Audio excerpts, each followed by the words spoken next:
नमस्कार, यूपी की खबरों में आपका स्वागत है। मैं हूं आपके साथ सुरभि राजपूत। बुलेटिन की शुरुआत कर रहे हैं बड़ी खबर के साथ। बड़ी खबर कन्नौज से आपको बता दें, जिला अस्पताल प्रशासन की लापरवाही सामने आई है। मरीज को फिर खींचते दिखे हैं तीमारदार।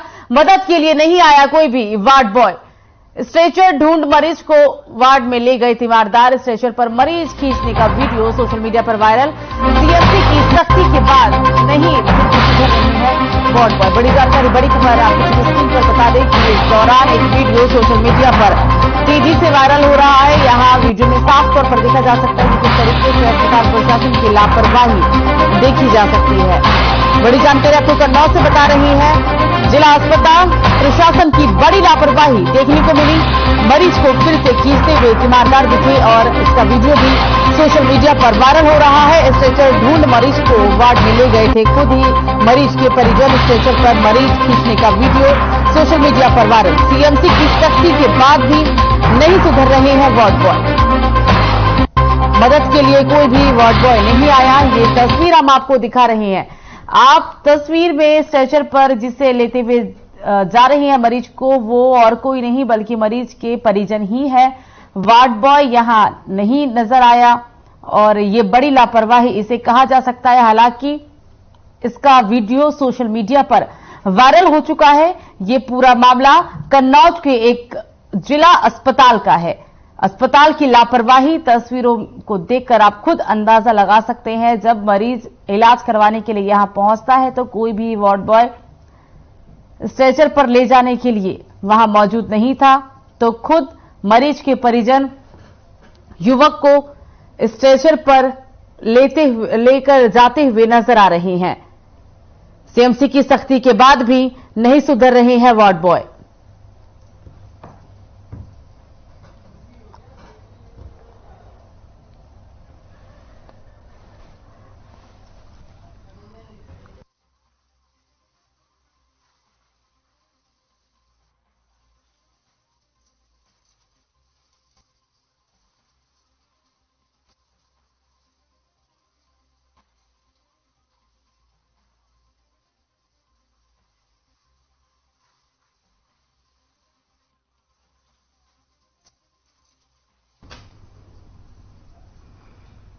तो प्रतापगढ़ के जिला स्पोर्ट्स स्टेडियम में सांसद खेल स्पर्धा का आयोजन किया गया, जिसका उद्घाटन डिप्टी सीएम केशव प्रसाद मौर्य ने किया। आपको बता दें कि इसी के साथ उन्होंने कानपुर में हुई मां बेटी की मौत को दुर्भाग्यपूर्ण बताया। साथ ही मामले की उच्च स्तरीय जांच की बात भी कही। बता दें कि डिप्टी सीएम ने कहा कि भूमाफियाओं को छोड़ेंगे नहीं और इसी के साथ समाजवादी पार्टी को राजनीति नहीं करने की उन्होंने सलाह भी दी है। डिप्टी सीएम ने आजम खां और उनके बेटे अब्दुल्ला आजम को हुई सजा पर कहा कि किसी भी राजनीतिक व्यक्ति को संयम की जरूरत होती है।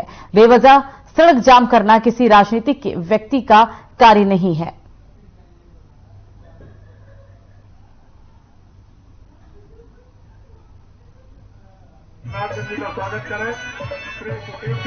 अनुरोध है कि करतल ध्वनि के साथ श्री अखिलेश यादव जी 5 साल पहले सरकार में नहीं थे। 5 साल हमारा दूसरा कार्यकाल है, अभी 5 साल चल रहा है और आने वाले 25 साल तक वो सरकार में आने वाले नहीं है। तो ये सपना उनको आता रहेगा। अब सपना देखना तो आप भी सो जाओगे, आपको भी दिखेगा तो उनको भी दिख रहा है। तो मैं क्या करूं? कानपुर प्रकरण भी क्या कहेंगे सर? वो दुखद घटना है, दुर्भाग्यपूर्ण घटना है। उसकी जांच बहुत उच्च स्तर पर की जा रही है। मुकदमा दर्ज है, निष्पक्ष जांच करा करके कठोर कार्रवाई करेंगे और यह स्पष्ट आदेश है, निर्देश है कि हम भूमाफिया को छोड़ेंगे नहीं और गरीब को छेड़ेंगे।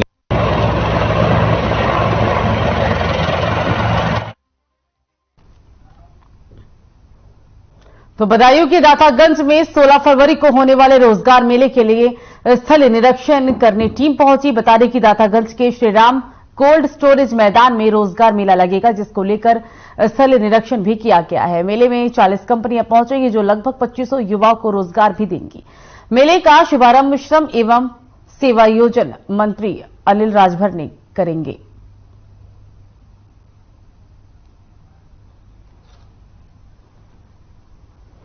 मंत्री अनिल राजभर जी आ रहे हैं, माननीय विधायक दातागंज राजीव कुमार और बब्बू भैया की तरफ से। तो यहाँ पर बेरोजगारों को रोजगार देने के संबंध में कम से कम लगभग 40 कंपनियां आ रही हैं और 2500 कम से पद रिक्त हैं, उनके संबंध में आ रहे हैं। और 1000 से प्लस लोगों को जो श्रमिक होता है, निर्माण श्रमिक, उनको हित लाभ प्रदान किया जाएगा।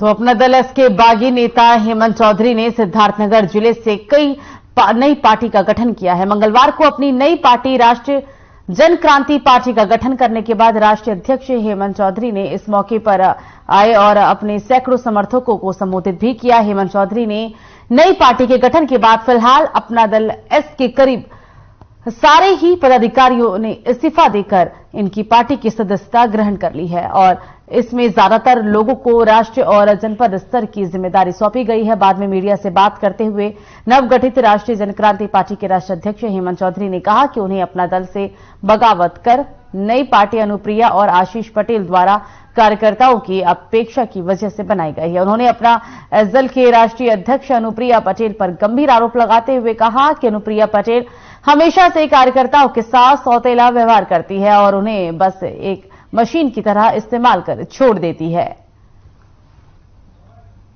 रणनीति बनी पार्टी का गठन हुआ। देखिए, आज जो पार्टी का गठन हुआ है उसका नाम राष्ट्रीय जन क्रांति पार्टी है। लंबे अरसे से हम लोग पूरे प्रदेश में बैठक, खासकर अपना दल से इस्तीफा देने के बाद हर जिले में जो है हम लोग बैठक किए।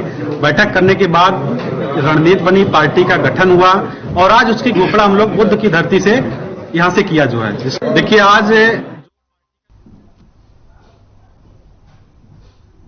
तो झांसी के प्रेमनगर थाना क्षेत्र में नाम बदलकर खुद को सीबीआई अफसर बताने वाले एक शख्स को पुलिस ने गिरफ्तार कर लिया। बता दें कि थाना प्रभारी संजय शुक्ला के नेतृत्व में चौकी प्रभारी देवराज मौर्य अपनी टीम के साथ गश्त कर रहे थे, तभी मुखबिर से सूचना मिली कि एक युवक राजस्थान का है और खुद को सीबीआई ऑफिसर बताता है, लोगों को धमकाता भी है और मामले की जानकारी मिलने के बाद जब तफ्तीश की गई तो मामला खुल गया और पुलिस ने युवक को गिरफ्तार कर लिया।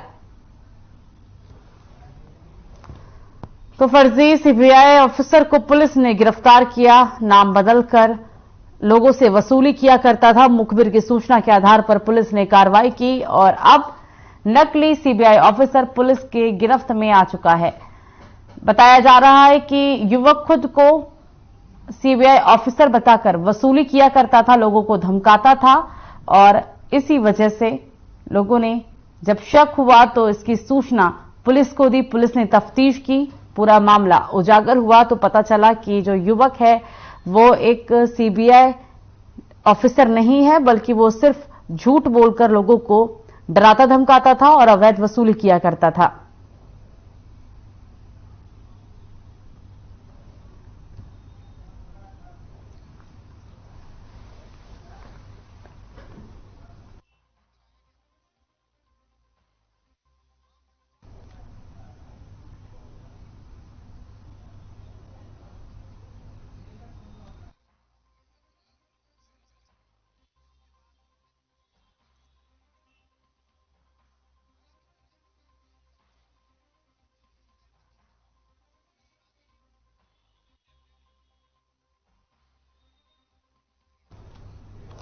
मथुरा के थाना पुलिस इलाके से पुलिस ने करोड़ों रुपए के ठगी करने वाले 15,000 रुपए के इनामी ठग को गिरफ्तार किया, जिसके कब्जे से कई मशीनें, कई QR code, 150 Aadhaar card, 3 PAN card, 4 passbook, HDFC bank की 20 चेकबुक भी बरामद की गई और साथ ही बैंकों की चेकबुक और ठगी करने के सामान के साथ मशीन भी बरामद कर ली गई है। जानकारी के मुताबिक थाना गोवर्धन इलाके के दौलतपुर गांव में रहने वाले 22 साल के इरफान ने छोटी सी उम्र में अपराध करने का एक ऐसा तरीका अपनाया कि उसे गिरफ्तार करने के लिए पुलिस को 15,000 रुपए का इनाम घोषित करना पड़ा, लेकिन अब पुलिस ने इस ठग को गिरफ्तार कर लिया है।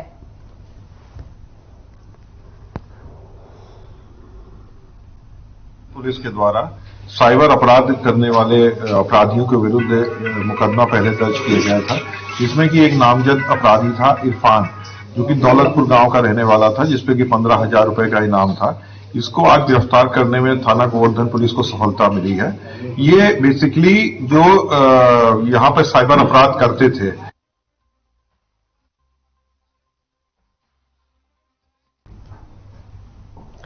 तो प्रतापगढ़ में एक बार फिर बेखौफ बदमाशों ने बेटे के सामने पिता की पीट कर निर्मम हत्या कर दी। मिली जानकारी के अनुसार मानिकपुर इलाके के रहने वाले जगन्नाथ यादव अपने बेटे के साथ शेरगढ़ की तरफ तगादा करने के लिए जा रहे थे, लेकिन तभी रास्ते में कुछ लोगों से विवाद शुरू हो गया। देखते ही देखते दबंगों ने बाप और बेटे की पिटाई शुरू कर दी।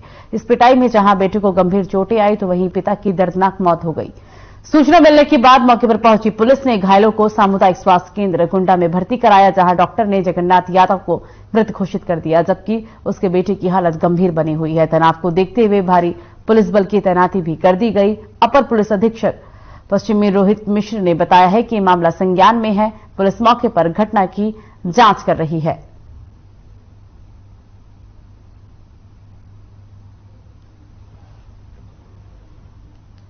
सर, मैं काम पे जा रहा था। हमारे पिताजी हम दोनों लोग घर से निकले और उसके बाद कुंडा क्रॉस हुए। उसके बाद मैं शेरगढ़ टंकी के पास पहुंचा। सर, वहां ये पीछे गाड़ी लगाया था। उसके बाद पिताजी हमारे पीछे बैठे थे, मैं चला रहा था। तो उसने बोला कि आजाद गाड़ी स्लो करो, वो हमारा पैसा लिया तो जाओ उससे थोड़ा पूछ लेते हैं कब देगा कब नहीं देगा। बस इतनी बात किया। उसके बाद रोका गाड़ी। तो उसके बाद पापा बोले कि क्यों पैसा कब दोगे? तो बोला कौन भोसड़ी के पैसा तुम्हारा, अभी तुमको इतना मारेंगे कि तुम्हारा समझ में आ जाएगा किस चीज का पैसा है भोसड़ी के। तो इतने में पापा बोले गाली क्यों दे रहे हो, पैसा नहीं देना आज बताइए।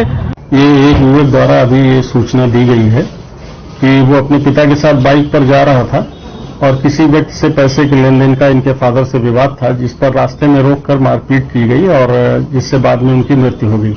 ऐसा आरोप इस युवक ने लगाया है और हमारे द्वारा और हमारी पुलिस द्वारा पंचायतनामा भर के पोस्टमार्टम की संबंध में कार्रवाई कराई जा रही है। मौके की जांच पड़ताल और छानबीन जारी है।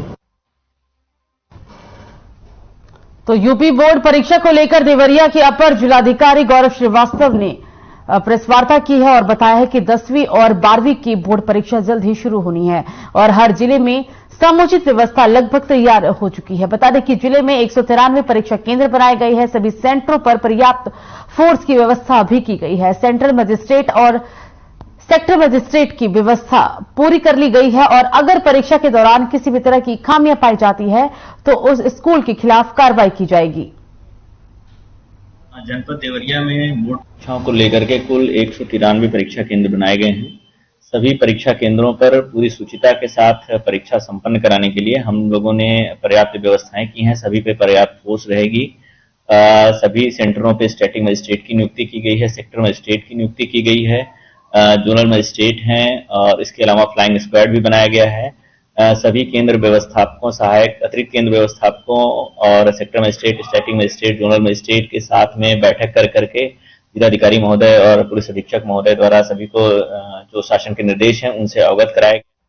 तो मंगलवार को जिलाधिकारी अनून सिंह ने जिला चिकित्सालय सीतापुर का औचक निरीक्षण किया। उन्होंने इमरजेंसी वार्ड, आर्थो विभाग, महिला ward, children ward, medical ward, NRC ward, PICU ward और एक्सरे कक्ष, अल्ट्रासाउंड कक्ष, सीटी स्कैन कक्ष, सर्जिकल वार्ड आदि वार्डों का निरीक्षण कर आवश्यक दिशा निर्देश संबंधित अधिकारी को दिए। आपको बता दें कि इमरजेंसी वार्ड में मरीजों से वार्ता करते हुए उनका हालचाल भी जाना और साथ ही चिकित्सकों को निर्देश दिए कि बेडशीट की कलर कोडिंग मानक के अनुसार ही हो और जिस दिन भी चिकित्सक की ड्यूटी हो उनका नाम, मोबाइल नंबर डिस्प्ले बोर्ड पर अंकित होना चाहिए।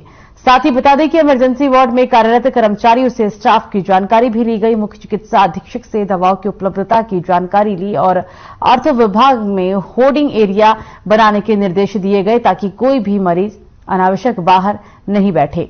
मरीजों को आयुष्मान कार्ड की जानकारी निरंतर देते रहें ताकि उनको इसके लाभ के बारे में भी जानकारी मिल सके।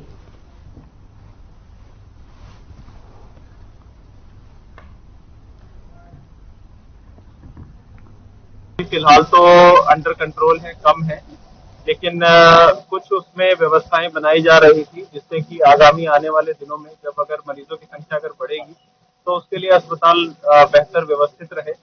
तो कुछ काम अंदर चल रहा था, उसको जल्द ही पूरा करा के खत्म करने के लिए निर्देश दिए हैं जिससे कि जो मरीज है उनको किसी प्रकार से दिक्कत ना आए। इसके साथ ही साथ जो बेड्स वगैरह हैं उसको भी कलर कोडिंग करके और उसमें सफाई व्यवस्था और बेहतर करने के भी निर्देश दिए हैं।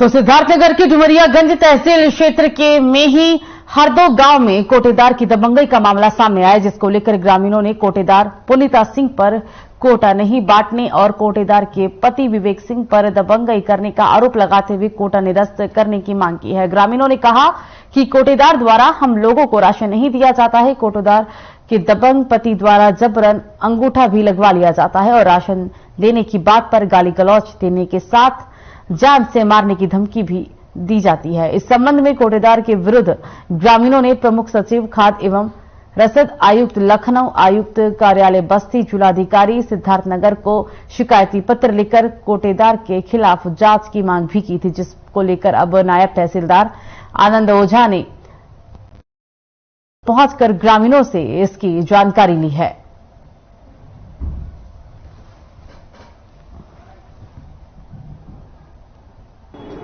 ऐसा ही एक शिकायत प्रार्थना पत्र मेरे पास आया था, जिसके क्रम में मैंने यारो और नायब तहसीलदार की संयुक्त टीम गठित की थी। उन्होंने जांच किया, वो जैसे ही अपना रिपोर्ट देंगे नियमानुसार कर देंगे। एक लोगों ने और बयान दिया था सर कि अगर कहीं दूसरी जगह अंगूठा लगा के राशन को लेने जाता है तो उसे जान से मारने की भी धमकी देते हैं। जांच के दौरान तो ऐसा अभी तक प्रकरण मेरे संज्ञान में नहीं आया है। अगर ऐसा है तो फिर नियमानुसार कार्रवाई करेंगे। राशन में धांधलेबाजी करते हैं, राशन कभी भी टाइम से देते भी नहीं है। अंगूठा 2 बार लगवाते हैं, देते हैं 1 बार गांव वालों को। और हमको तो आज तक के लोग पैसा दिए हैं और कभी कभार वो हमको 3 रुपए से 1 लीटर 2 लीटर 2 में 3 महीने पे, और कभी 2 किलो 3 किलो हमको चना दे देते। तो आपको पैसे क्यों देते थे जब राशन मिलता है? तो वो कहते हैं पैसा क्या करोगे राशन।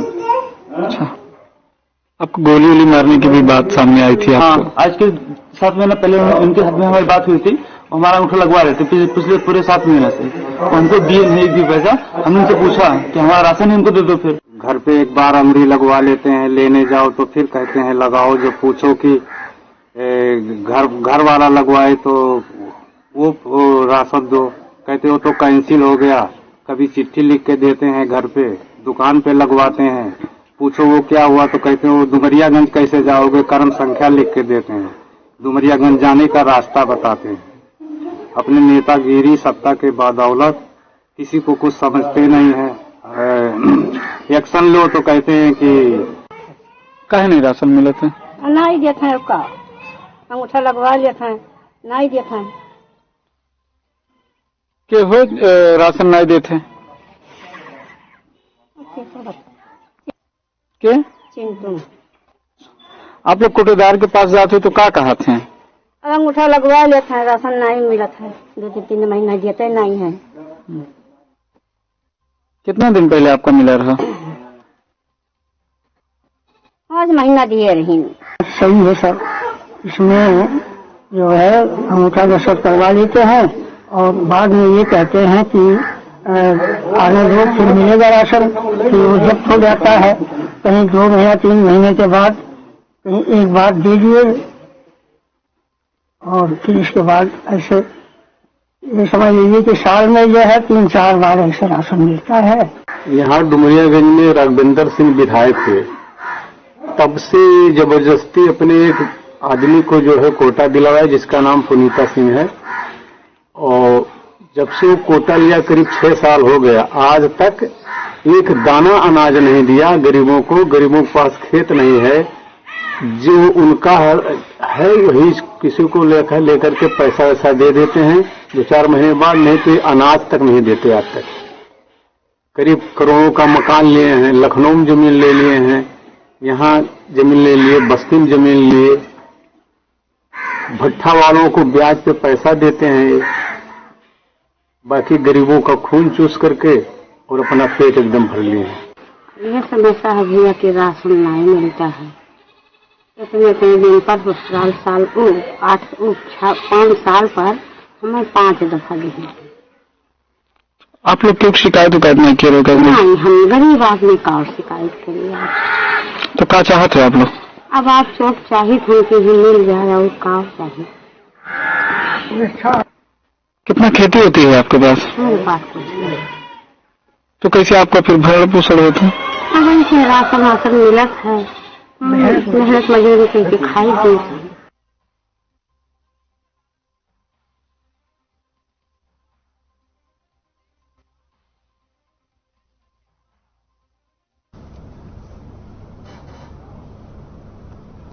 तो हमीरपुर जिले में वैलेंटाइन डे के मौके पर राष्ट्रीय बजरंग सेना के कार्यकर्ताओं ने नगर पालिका की ओर से परमिशन न मिलने पर गेट पर बैठकर रामचरितमानस का पाठ किया। कार्यकर्ताओं का कहना है कि युवा वैलेंटाइन डे तो मनाते हैं लेकिन अपनी संस्कृति के बारे में नहीं जानते, जिसको लेकर रामचरितमानस का पाठ नगर पालिका के अंदर करना वो चाह रहे थे लेकिन परमिशन नहीं दी गई। कार्यकर्ताओं का कहना है कि सपा नेता स्वामी प्रसाद मौर्य के खिलाफ राष्ट्रीय बजरंग दल बैठकर रामचरितमानस का पाठ कर रहा है।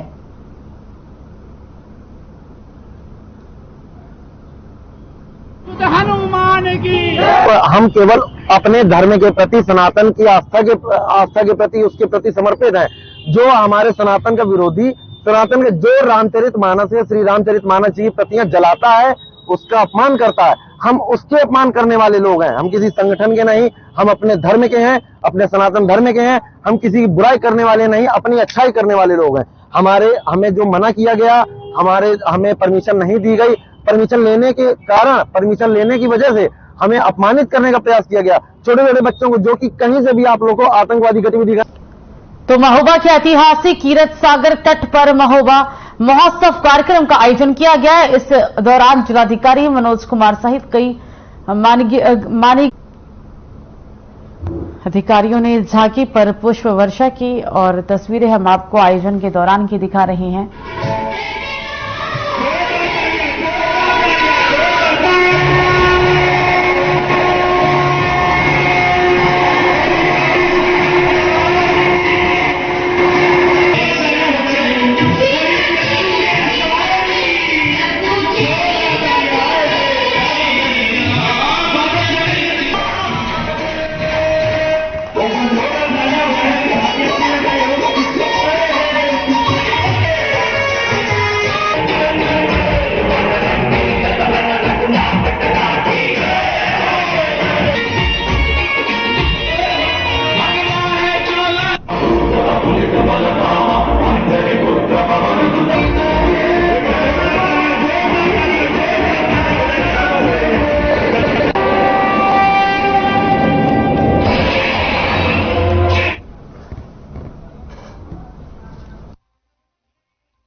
चित्रकूट धाम मंडल के आयुक्त आरपी सिंह आज महोबा पहुंचे और इस दौरान उन्होंने जनपद के विकास कार्यों के स्थलीय वार्षिक निरीक्षण किया है। साथ ही उन्होंने कलेक्ट्रेट के औचक निरीक्षण के बाद शहर कोतवाली का निरीक्षण किया, तो वहीं नगर पालिका का निरीक्षण भी किया गया। उन्होंने सर्विस बुक को पेंडिंग देख नाराजगी भी जताई, जिसको लेकर चतुर्थ श्रेणी कर्मचारी धनेश कुमार को 1 महीने में सर्विस बुक कंप्लीट करने के निर्देश दिए गए। यही नहीं, आगे लापरवाही मिलने पर विभागीय कार्रवाई की भी बात कही गई। निरीक्षण के दौरान एसपी सुधा सिंह भी मौजूद रहीं।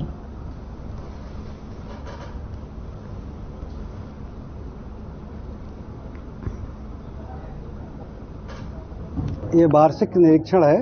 मैंने कलेक्ट्रेट का निरीक्षण किया, कोतवाली का निरीक्षण किया और इस समय आप देख रहे हैं कि नगर पालिका परिषद में मैं मौजूद हूँ। कलेक्ट्रेट के निरीक्षण में सब कुछ ठीक था। थोड़ा बहुत मुकदमों के निस्तारण में गुंजाइश थी, जिसमें इनको और मेहनत करने की जरूरत थी। डीएम साहब ने खुद भी इंस्ट्रक्शन दे रखा है एसडीएम्स को, तहसीलदारों को। आज मैंने भी कहा कि इसको और शीघ्रता से निस्तारित करिए ताकि पुराने बात सब निपट जाए।